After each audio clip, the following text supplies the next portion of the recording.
Whilst her career may be colourful, her talent persists. It's Doja Cat.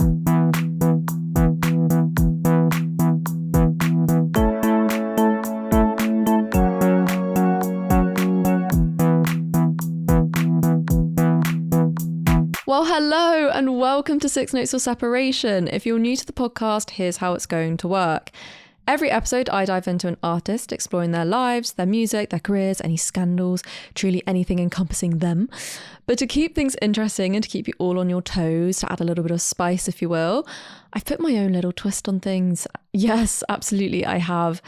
Each episode has to be linked to the previous and succeeding artist in some way. This could be through a producer in common. This could be through a record label both artists are under, an online feud, collaborations. Truly anything goes as long as there's a link. So without further ado, I'm going to be jumping into the life of an artist who gained viral success for a novelty song after years of being ignored. She soundtracked our lockdowns and acts as the quintessential TikTok musician. Whilst her career may be colourful, her talent persists. Of course, we are going to be looking at the life of Doja Cat. But before we go back to where everything started for Doja, it's time to reveal the link between this episode and last episode's Scissor. Most of you will know one of the links that took place between these two artists, but I think far fewer of you will know how they first met. The friendship that sparked the smash hit collaboration Kiss Me More started in 2015 when SZA and Doja bumped into each other at an American apparel store. Around this time, both artists were in the beginning stages of their musical careers. No fame, no critical acclaim, and not much financial gain. But I presume they knew of each other through the tight-knit space and community of SoundCloud.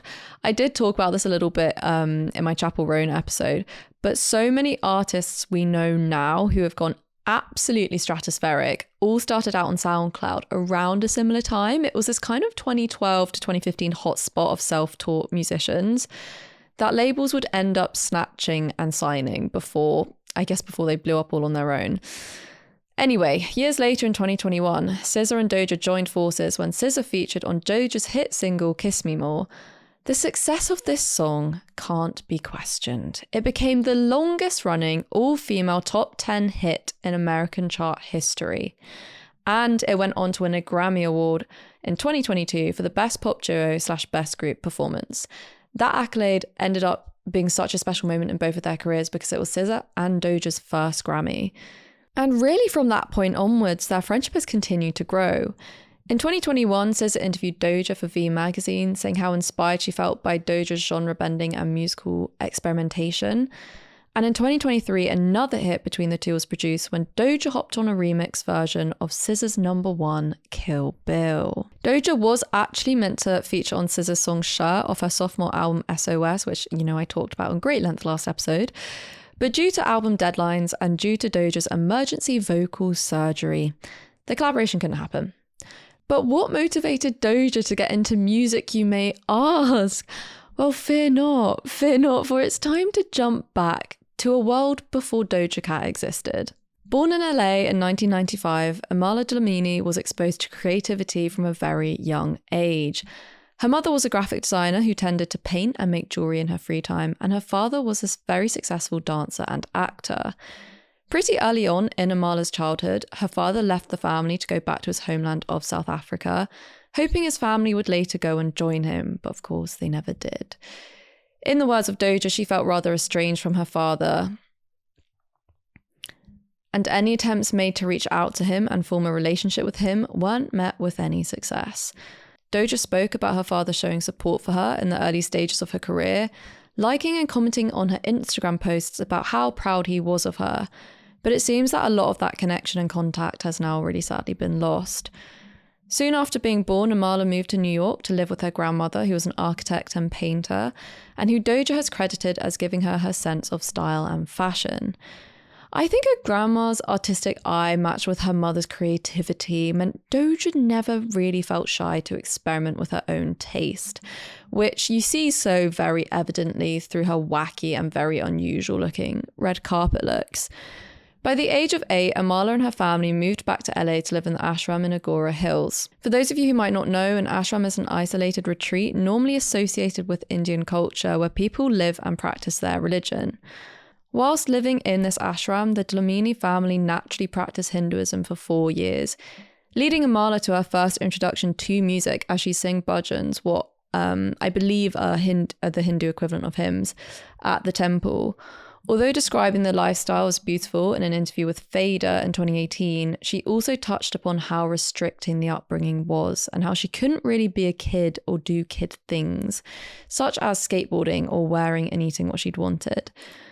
When she was 12 years old, upheaval came again when she and her family moved to a different part of California, where the disciplined nature of the ashram was thrown out the window for a far more liberal and stereotypical childhood instead.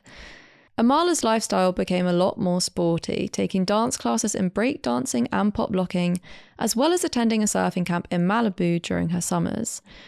Whilst her mother introduced her to the likes of Erykah Badu and Earth, Wind and Fire, it was her brother that introduced her to legendary rappers such as 50 Cent and Nas. And so perhaps it's no surprise that Amala Dlamini quickly found out that she was a pretty talented rapper. The 12-year-old's rapper beginnings started on a MySpace account belonging to Alexis Haynes. Now, this nugget of information is probably the second best thing to come from my Doja Cat research. If the name Alexis Haynes sounds familiar to you, it might be because you're acquainted with the infamous Bling Ring scandal. This scandal was where a group of teenagers went round robbing celebrities' houses during the late noughties. And Alexis Haynes was very much a member of that group and took part in one of the robberies. There's actually, I think, a Netflix documentary out on it if you want to watch it. But she also happened to be Amala's best friend's sister and subsequently Amala's babysitter. I mean, what a wild link. Whilst babysitting the Dlaminis, Alexis would let Amala rap battle people online via her MySpace account. And this is how Doja first found something she was incredibly naturally gifted at. This is how she discovered her love for music, through rap battling on Alexis Haynes' MySpace account. Conveniently, Amala's aunt was a vocal coach and taught her all about breath control, helping Doja successfully audition for a performing arts school in LA, which her brother also went to. However, things started to turn a little pear-shaped when Amala began missing many of her classes to attend dance battles across LA with her pop locking troupe.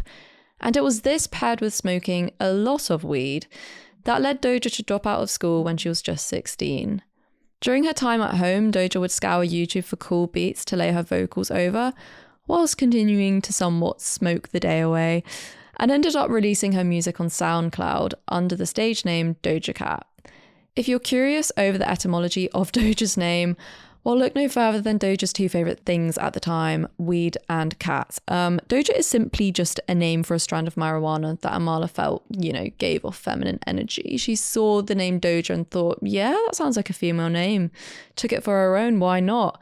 But although the stage name might have felt humorous and right for Amala at the time, Doja Cat has actually later come out saying that she regrets the moniker due to its pothead connotation. Anyway, using her free time to learn the ins and outs of GarageBand and improve her vocal skills, Doja Cat uploaded So High onto her SoundCloud account in 2012. A bit like Charlie XCX in terms of operating in underground spaces, Doja got the attention of producer Yeti Beats by networking in the underground hip-hop scene. Yeti Beats would become Doja's longtime collaborator, responsible for the early stages of her music career. He let Doja stay in his studio and seek refuge and escapism, if you will, from her otherwise rather messy life, as well as pulling some connections to land Doja a record deal with Kemosabe Records. Now, guys, this label, it's a bit of a story, but this label was a branch of the very famous RCA Records and owned by the hit producer Dr. Luke. Now, some of you will know this name, some of you won't. I touched upon the dark shadows that looms over Dr. Luke's name in my episode on Katy Perry, but I'll quickly touch on it really, really quickly now. Dr. Luke, where do I begin? He's a hugely successful music producer, does a lot of the pop beats. I can't say I know exactly who he's worked for. He's obviously worked for Katy Perry a lot, but if you look at his discography credits, he's you can't deny he's a very incredibly talented man, and he's very responsible and highly responsible for a lot of the hits you saw in the 2010s. A bit like our Jack Antonoffs and Aaron Dessner's now and Dan Nigro's now, Dr. Luke was that in the 2012s. You know, he was that level of famous and successful and that influential in the music industry. But where it all goes very dark is that in 2014, I believe, Kesha came out. We all know Kesha, the singer. We know her. She came out accusing Dr. Luke of many, many things, of abuse, rape, drugging her, trapping her in like a record deal. I don't know the correct like lawful words for it all, but that's the gist of things. Like, she recited 2 incidents where he raped her and then another where he drugged her and raped her, and you know, she couldn't escape him because she was trapped into this 10-year record deal with Kemosabe Records, his label. Because of the way the American law works, it's probably the same in the UK too. Basically, things go out of date in law, like accusations go out of date because the accusations Kesha was making happened, these events of rape happened in 2005, I think, and 2008, and she didn't come forward till 2014. I think there's like a 5-year limit on how long it can be until you accuse someone of something, if that makes sense. So because those 5 years had run out, it meant for some reason the court dropped the case, and for some reason she couldn't pursue suing him, number one, and also accusing him and taking him to court. And what happened is Dr. Luke countersued and sued Kesha back for defamation of character. So it was this huge messy thing. It kind of honestly ruined Dr. Luke's career. No one wanted to work with him again, which I think is very valid in my personal opinion. Yeah, it's a tough one. Like, Doja obviously signed with Dr. Luke before all of this came to light, so that's absolutely fine. But I think after this came to light, he's still credited on all her albums. Like, he's still credited on Hot Pink and Planet Her, and subsequently won Grammys for that, and also subsequently has gone on to work with big artists because of his success with Doja. You know, a lot of industry insiders has said if it wasn't for Doja, Dr. Luke wouldn't have had a resurgence in career like he's had. So this is another huge scandal, but that's kind of just like, to scratch the surface, laying it all out to you. That's the situation we've got ourselves into. But that's jumping ahead to kind of 2021 when Dr. Luke wins his Grammys. So let's go back to the first scandal we see Doja stumble into. It's 2014. Doja releases her first EP, which included her SoundCloud breakthrough So High that I just mentioned. But with the label comes a budget, and Doja ended up putting out her first music video for the song, which quickly came under scrutiny for sexualizing and appropriating Hindu culture. In the music video, Doja is seen to be dancing somewhat sensually in the costume of a Hindu goddess. So of course, people called her out for offending Hindu culture. At the time, she responded to the criticism with defense, expressing that the music video was an ode to her own Hindu upbringing. But with hindsight, she said that she should have handled the situation with much more sensitivity and care. What came after the EP, though, was a period of creative and artistic block, mostly resulting from her smoking too much weed, but also because her label paid her little to no attention. But the biggest, most personal loss that came from this time period for me was my favourite nugget of information I found whilst doing my research for Doja, okay? That being that Doja Cat could have been a feature on Billie Eilish's hugely popular 2017 song, Bellyache. Yeah, you heard me correctly. It gagged me too. It did, guys. As I mentioned at the top of this episode, in the 2012 to 2015 crunch period on SoundCloud, the app became a very tight-knit community of upcoming musicians who were all using the information available to them on the internet, on YouTube, to teach themselves how to songwrite and how to produce music. Billie and Doja were in this very exclusively talented club of SoundCloud artists and formed an online friendship after showing interest in each other's work.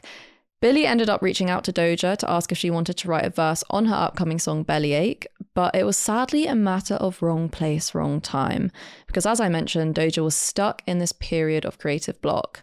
When the song did come out and it went on to blow up and have a life of its own, Doja expressed her happiness for Billie, but also admitted that she didn't think it would have fit her vibe in the end. But I mean, looking at where both their careers have gone now, I don't think it's ludicrous to rule out the possibility of a collaboration in the future. I say that we bring it back. Please, anyone on TikTok, anyone who is ready to promote this to the gods, let's get Billie and Doja doing a collab, because it nearly happened. It really nearly did.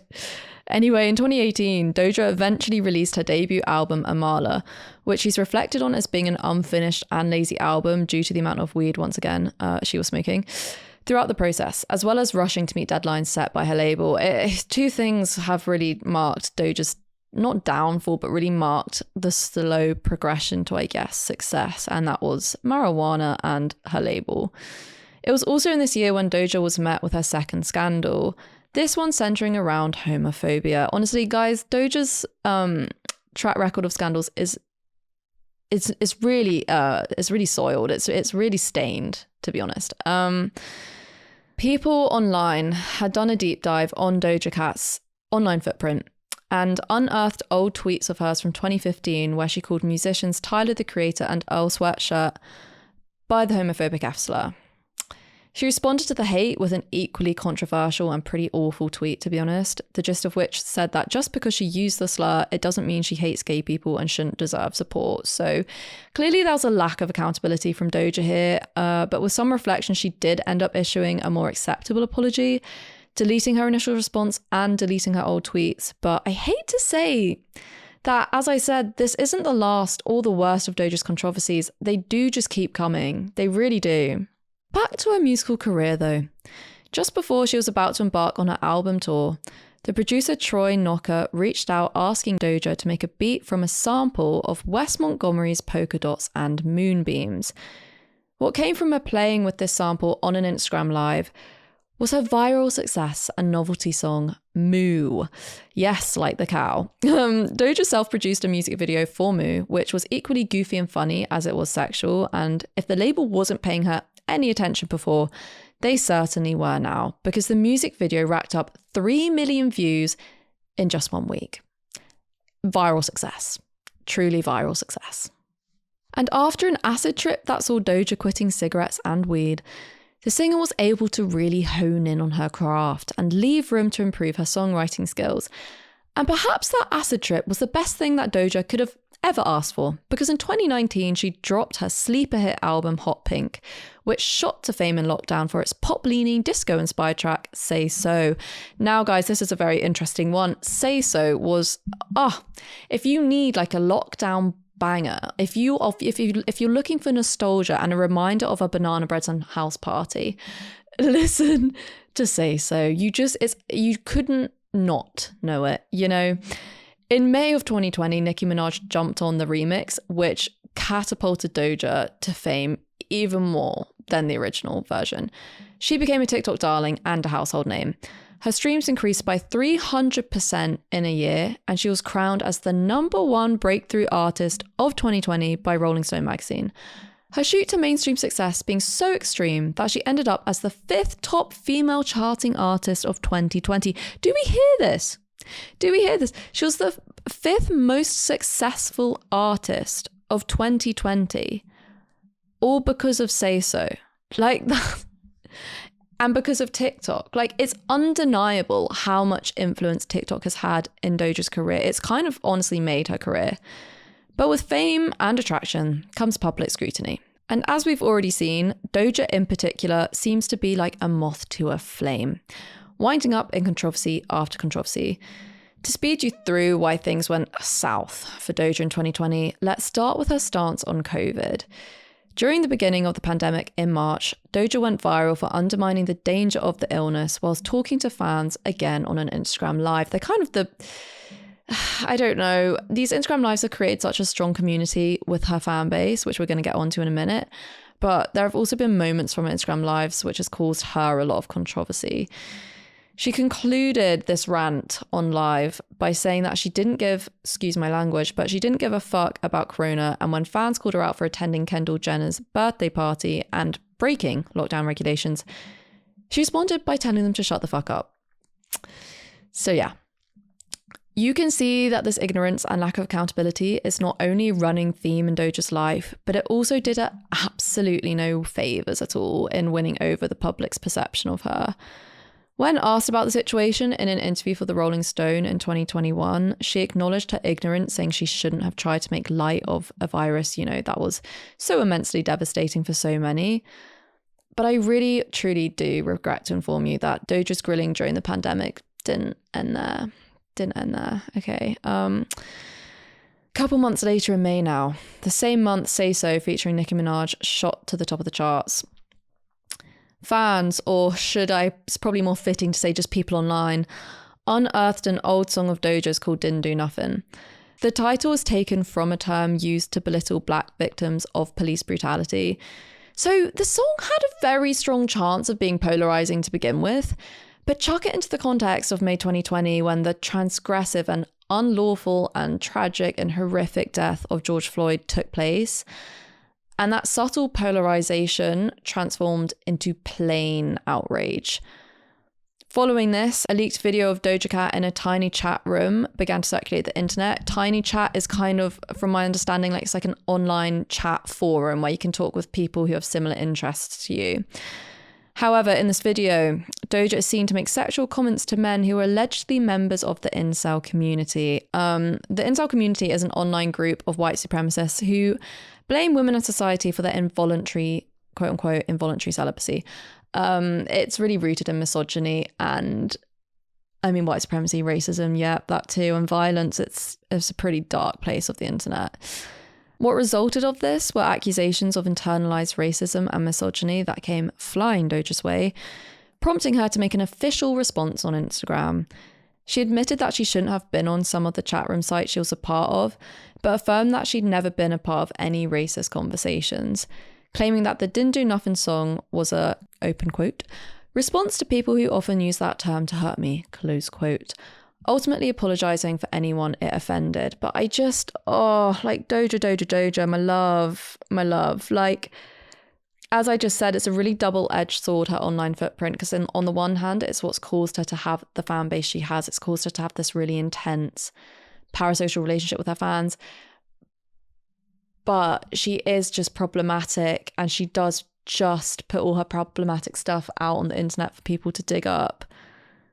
Anyway. So I guess some questions you might have are, how did Doja's career survive such scandal? How did she make it out of lockdown with a fan base that remained loyal and remained to stand by her? Well, my friends, these are all things we're going to explore as I introduce you to my fan for today's episode. Yes, a featuring the fans episode, you know it. My fan is called Doja Fantasy, and for the sake of his personal life, Doja Fantasy has decided to remain anonymous for this episode.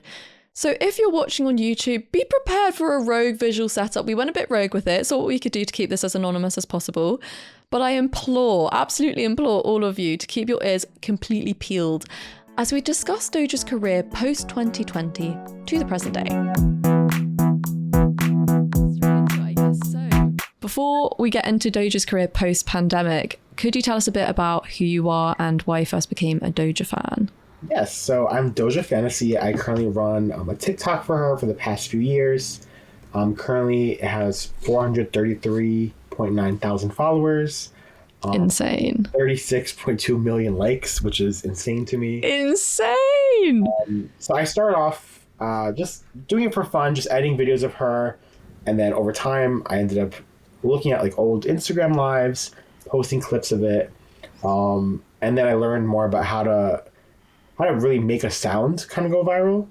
And yeah, so we're gonna talk about that more later as well, but it's so interesting how instrumental you as a singular person have been in kind of shaping her career on TikTok. It's crazy. Anyone can really put their mind to something and they can do it really in the inspirational already. Look at us. So I believe you kind of became a fan through Say So, which was released, with Planet Her in 2019, but it kind of shot to fame in lockdown. So I was wondering what it was like for you becoming a fan of Doja when she was simultaneously getting so much heat from the internet and, was going through these controversies that I just mentioned in 2020. What was that like? Yeah, well, before I was even a Doja Cat fan, I was a really big Nicki Minaj fan, a Barb. Wow. Okay. If you're Barb, you've been through the trenches of war and back. Oh my God, I can imagine. I feel like if you're a Barb, you could get through anything. Yeah, so that kind of got you through the 2020 hate for Doja. Because originally I wasn't even into Doja Cat at all until that Say So remix when Nicki Minaj had her for that. And I was like, wait, let me check out this Doja Cat. Yeah, like, who is this woman? From Mooo, like the cow song. I was like, yeah, that's serious. I think everyone else felt like that too at first, and then getting to know her music more, you could tell that she really put her heart and soul into it. And was that ultimately what grabbed you about Doja? Was that why you sort of transitioned from a Barb to a Doja Cat fan? Did the Doja fans call themselves kittens? Am I right in that? Yeah, the kittens with the Z. Yeah, so with the Z, I love it. So was that kind of what grabbed you about her music, was the fact that she was so multifaceted and so talented in so many different, I guess, medias? Yeah, and I think also, even from like years ago, I was always like fans of like artists who really connected to their fans.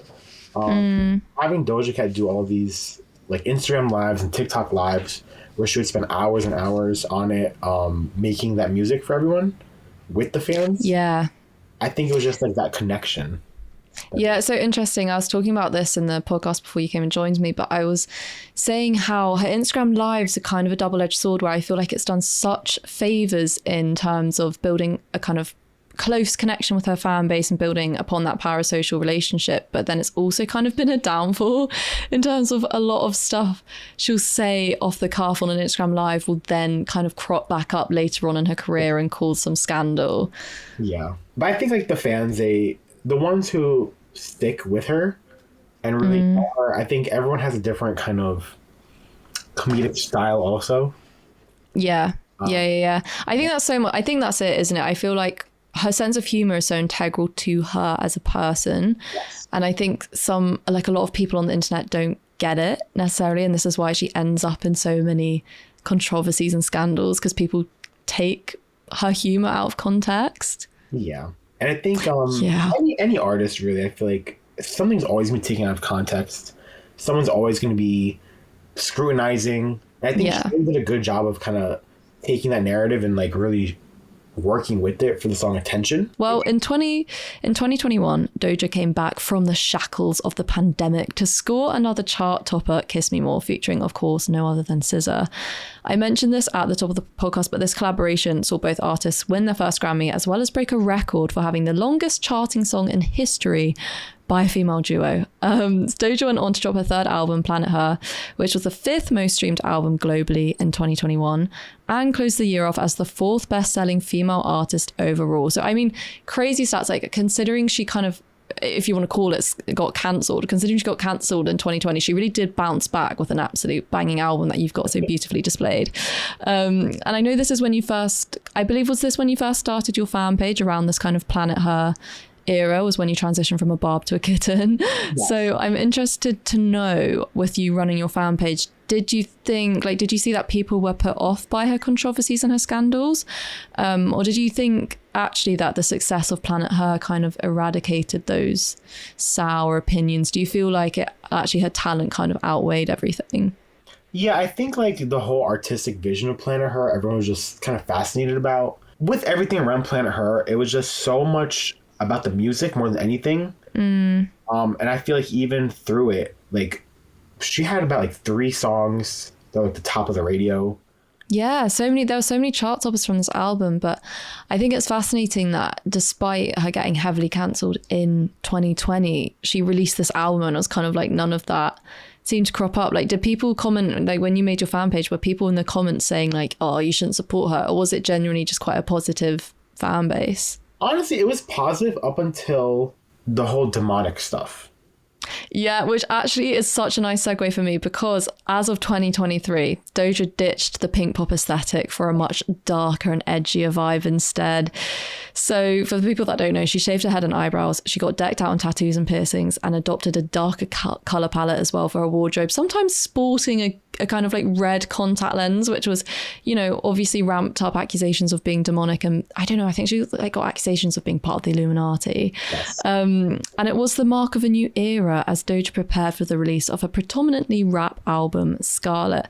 And this Doja Fantasy, if you don't mind me saying, is, I feel like this is the era you really thrived in. Like, this was where you kind of bared responsibility for honestly, you should have worked on a PR team. Like, you hyped up so many of her songs, made so many of them go viral. So tell me about that process, and tell me about how, I guess, her demonic look changed views in the fan base. Yeah, I mean, even from just like seeing like my comments, a lot of times it would be like people saying that I shouldn't support her, she's demonic, and a lot of like religious fanatics were like trying to like tell me about God and all this stuff.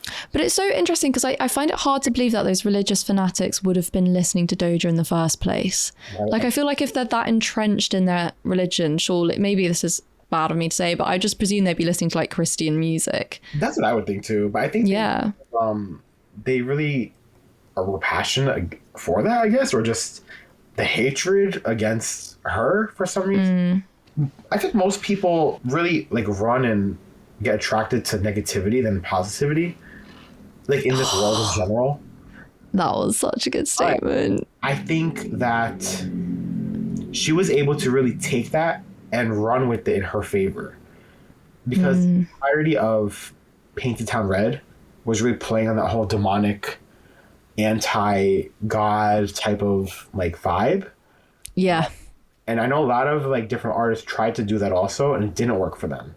Well, I think what she's so good at is that she's so visual with what she does. Like, she puts it into her clothes, and she puts it into her style and her taste, and even like her social media campaigns. Like, everything is kind of, I mean, I'm obviously a Billie fanatic, but it's kind of how I'd say it's quite similar to Billie, where they have specific eras and specific aesthetics, and they really stick to them and hone in on them. Yeah. And I think that's what made Scarlett so interesting to me, because not only like she did it as a point to prove that she could rap after loads of people were kind of like, you know, saying that she was a pop artist. She was like, well, no, I'm predominantly a rap artist, like, let me show you what I can do. But also with it came this new vibe, and when people, as you said, started hating on her for these demonic qualities, she actually tapped into it more and was like just more outrageous with it, and, you know, did that performance, I want to say it's either at the VMAs or AMAs or something, with all her dancers like drenched in, you know, fake blood. And yes. I love, like, visually, I think she's so strong in what she does.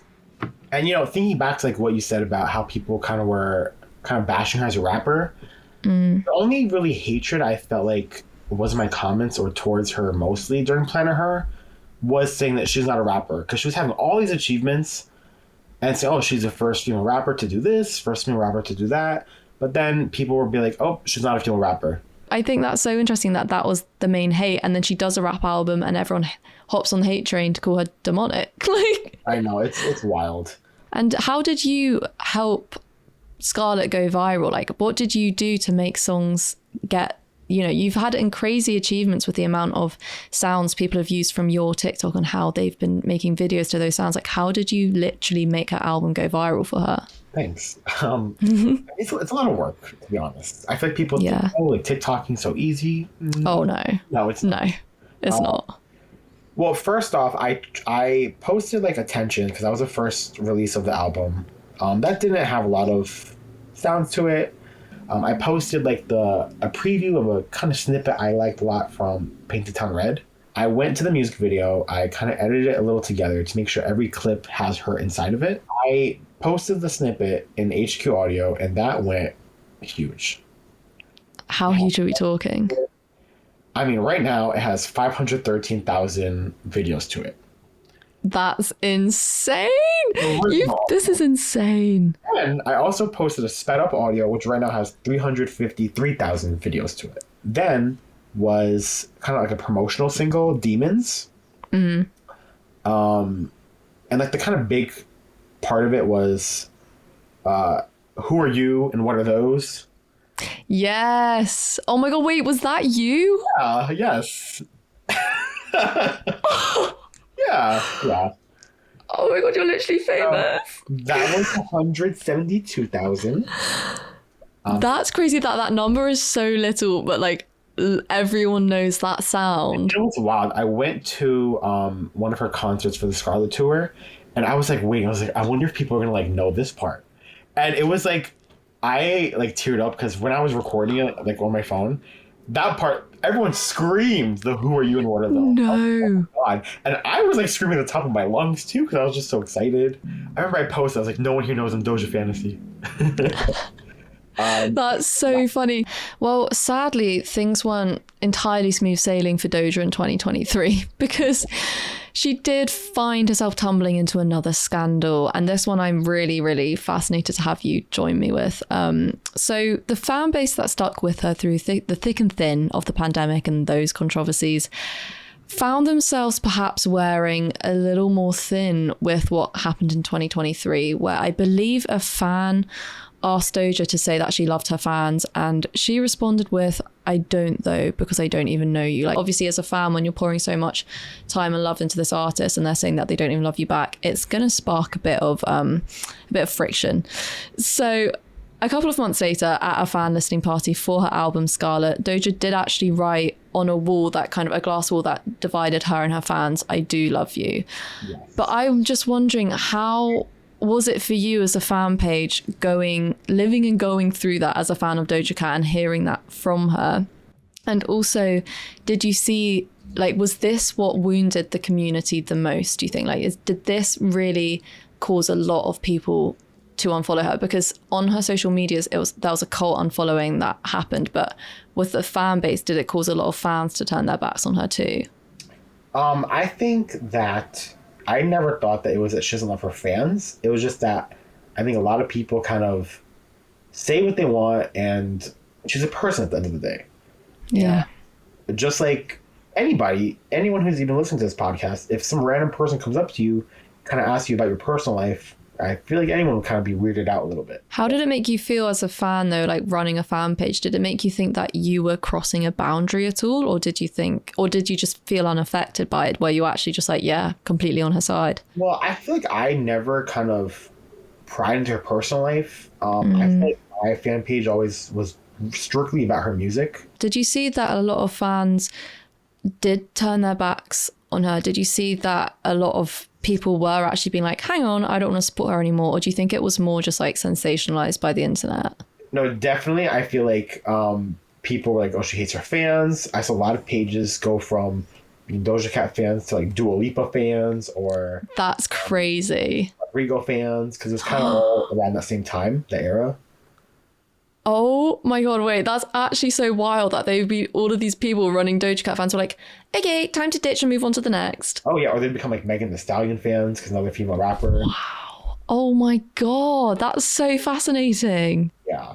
It's not that she doesn't care about her fans. I think, again, it's just like that, having that balance. Because she does have a lot of like really like intimate interactions with her fans, such as... Yeah. I know, like, on Twitter, at least, there'd, like, be... Well, all her Instagram lives are also so intimate in terms of, like, being so not even vulnerable, but I just think being so normal on there and, like, just not being Doja Cat, but being, like, Amala. Do you know what I mean? Yes, exactly. So I feel like, again, the fans that really, really care... They stuck around. Stuck around, and they just care about, like, the music more than anything. That really closes off all there is to know about Doja Cat. But before you go, I have a few quick fire questions for you. Are you ready? Yes. Did I just hear a pen click in the background? Yes, you did. Because That's so jokes. You're so locked in right now and I love it. Okay, number one, what's one song by Doja you think everyone should listen to? Can't Wait, from the Scarlet album. Okay, fantastic. Everyone go listen to that right now. Number two, who would you love Doja to collaborate with? I would love Doja to collaborate with... I think a song with Dua Lipa would be really fun. Yes, that's going to be... Oh, see, that gives such Heavy Planet Her energy to me. Yeah, like, if they had a collaboration of Planet Her and Future Nostalgia, amazing. Wow, that's actually going to be on people's minds for the rest of the week, I think, for the rest of the week. And my third and final question for you is, what do you want to see next from Doja? Well, right now, she's kind of rolling out her new album. She has 4 unreleased songs Oh, wow. posted already, like snippets of it. And for people that want to check out your socials, where can they find you? Of course. Twitter or X, I'm Doja Fantasy _. On Instagram, I'm also Doja Fantasy _. And really the main one that I use all the time is on TikTok, just Doja Fantasy. Wow, thank you so much for joining me. I really, really appreciate it. I love the fact that we've got this like Doja Cat pop art going on, and it's just keeping the whole thing very anonymous. But yeah, I can't thank you enough for coming on. I feel like your insight's been so helpful and has been so interesting, especially because of how integral fans are to Doja's career and also all the scandals she's got. And it's so nice hearing from a fan how it truly just hasn't affected the fact that her music is the most important thing at the end of the day. So yeah, thank you so much. Thank you. I appreciate it. It was so great to have Doja Fantasy come and join me for this episode and hear everything he had to say about Doja's success and her scandals and how it impacted the fan base. I found it so interesting the work he's done with his TikTok page and how he's played such a big part as a singular fan in making Doja so viral, especially because she is a TikTok darling, she is a TikTok star. So although Doja has been a rather polarizing character in the music industry, for example, taking criticism for misappropriating Hindu culture, having a past littered with homophobic tweets, collecting rumours of internalized racism, as well as being somewhat responsible for the resurgence of producer Dr. Luke, also known as Kesha's alleged sexual abuser. The question of should Doja be given the platform she has is one that continuously seems to be swept under the carpet. She may be a figure of controversy, but that's ultimately what keeps people drawn to her. She's not polished, she's not media trained, she's not the perfect pop star. There's an edge to Doja that keeps a freshness you see so well reflected in her music and in her style, in her taste. So while some might see Doja Cat as the TikTok darling with a list of headlines to her name, perhaps it's much easier to see her as the free-spirited Amala Dlamini instead. A quiet and regimented life never really suited the likes of Dlamini. And looking at her success, it doesn't seem like that will ever be an issue either. Thank you all so much for listening to this episode. If you want to keep up to date with all things Six Notes for Separation, or if you'd like to be a future fan on the show, make sure to follow us at Six Notes Podcast on Instagram and TikTok. And whilst you're at it, be sure to check out Doja Fantasy's socials at Doja Fantasy on TikTok and Doja Fantasy _ on Instagram. I'll be back very shortly with another episode on another artist where we'll be doing it all again, where we'll be exploring the link between them and Doja Cat.